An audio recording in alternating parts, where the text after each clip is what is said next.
السلام علیکم دوستو، آج ہم بات کریں گے معصوم ڈرامہ کی آنے والی ایپیسوڈز میں کیا ہوگا، کیا ہونے والا ہے اس کے بارے میں۔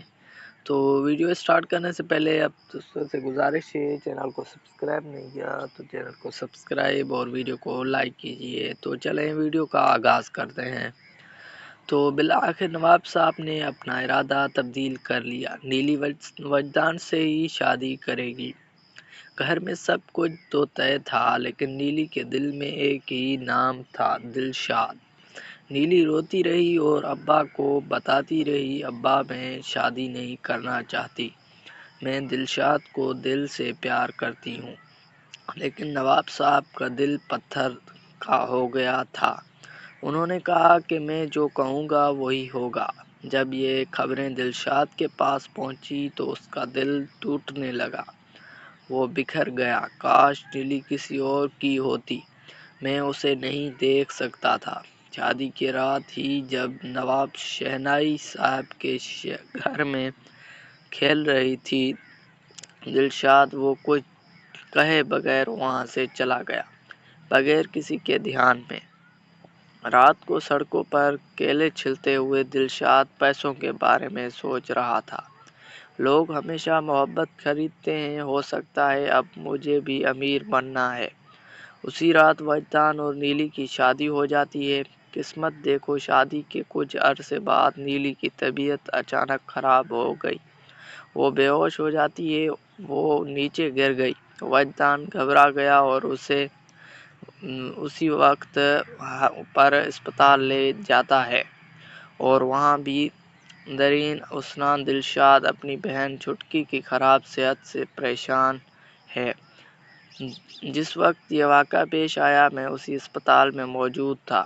دلشاد کی نظر آئینے سے نیلی پر پڑی، اس کا دل پھر ٹوٹ گیا۔ اس نے گھورا، لیکن مجھ میں اس کے قریب جانے کی ہمت نہیں تھی، بس خاموش سے چلا گیا۔ کچھ دیر بعد دلشاد نے فیصلہ کیا کہ اب وہ آپ کو اپنی قسمت وہ کراچی سے ہے، گلیوں میں، بازاروں میں، ریسٹورانٹ میں گانا شروع کیا۔ لوگ اس کا مذاق اڑاتے اور طعنہ دیتے، لیکن دلشاد ڈٹا رہا اور ڈرا نہیں۔ ایک دن قسمت نے اس کے دروازے پر دستک دی۔ وہ ایک تھا کپڑے کی دکان کے باہر گانا گا رہا تھا۔ پھر ایک بڑا پروڈیوسر وہاں سے گزرا، دلشاد کی آواز سن کر حیران رہ گیا۔ اس نے کہا، لڑکا تمہارے اندر آگ ہے، چلو میرے ساتھ۔ وہ دلشاد کو اپنے دفتر لے جاتا ہے، پہنچے اور اپنا گانا ریکارڈ کیا۔ یہ گانا اتنی دل سے گایا گیا کہ سن کر خوشی ہوئی، پر سب لوگ بس رک گئے۔ جب وہ گانا اسے سوشل میڈیا پر اپلوڈ کیا گیا تو یہ ہر جگہ موجود تھا۔ ایک نام گونج اٹھا، دلشاد فیصل آبادی، راتوں رات مشہور ہو گئے۔ نیلی بیاس نے گانا سنا، ہر لفظ اس کے دل کو چھوتا تھا۔ وہ سوچنے لگی، یہ گانا میرے لیے لکھا ہے، لیکن اب اس کی زندگی میں بھی کوئی راحت نہیں تھا۔ وجدان اس سے بھی بدتر برتاؤ کرتا تھا اور ہر چیز پر لڑتا ہے۔ بنیادی طور پر وجدان نے ماں اور بیٹے کے دباؤ میں شادی کر لی۔ اس کا ہمیشہ نیلی کے لیے دل تھا، محبت نہیں تھی۔ آخرکار ایک دن نیلی میں ہمت جمع کی اور اپنے والد کے پاس گئی۔ یہ تھے، وہ روتے ہوئے کہنے لگی، ابا وجدان مجھے تکلیف دیتا ہے، میں اس سے طلاق چاہتی ہوں۔ پھر اس نے کہا، وہ دلشاد جسے تم اسے میراثی کہنے پر گھر سے نکال دیا گیا، آج وہ اب تک کا سب سے بڑا راک سٹار بن گیا ہے۔ نواب سر کے ہاتھ کانپنے لگے۔ اس نے ٹی وی آن کیا۔ ہزاروں مداحوں کے درمیان اسکرین پر دلشاد گا رہا تھا۔ اس کی آواز بہترین تھی، اسٹیڈیم نواز صاحب کی آواز سے گونج رہا تھا۔ اس کی آنکھوں میں آنسو آ گئے۔ اس نے کہا، میں نے اس لڑکے کے ساتھ بہت بڑا ظلم کیا۔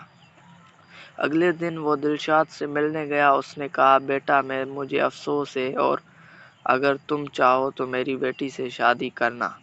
مسکراہٹ آئی، ہر کوئی غلطیاں کرتا ہے نواب صاحب، میں اب بھی نیلی سے محبت کرتا ہوں۔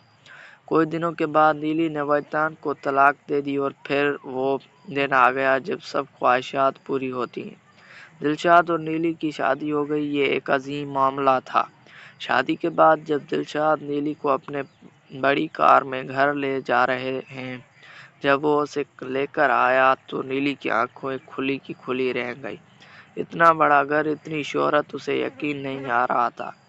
اس کے ذہن میں نہیں آیا کہ یہ دلشاد ہے۔ رات کو جب وہ دونوں اپنے کمرے میں پہنچے، دلشاد مسکرایا اور ہیرے کی انگوٹھی نکالی اور اس نے کہا کہ یہ ہماری محبت کی علامت ہے۔ تو یہ تھی ڈرامہ معصوم کی آنے والی ایپیسوڈز اور ڈرامہ کی سٹوری لائن۔ امید ہے آپ کو پسند آئی ہوگی، اور ہمارے چینل کو دل سے سبسکرائب کیجیے، اور ملتے ہیں آنے والی اسی طرح کی انٹرسٹنگ ویڈیو کے ساتھ۔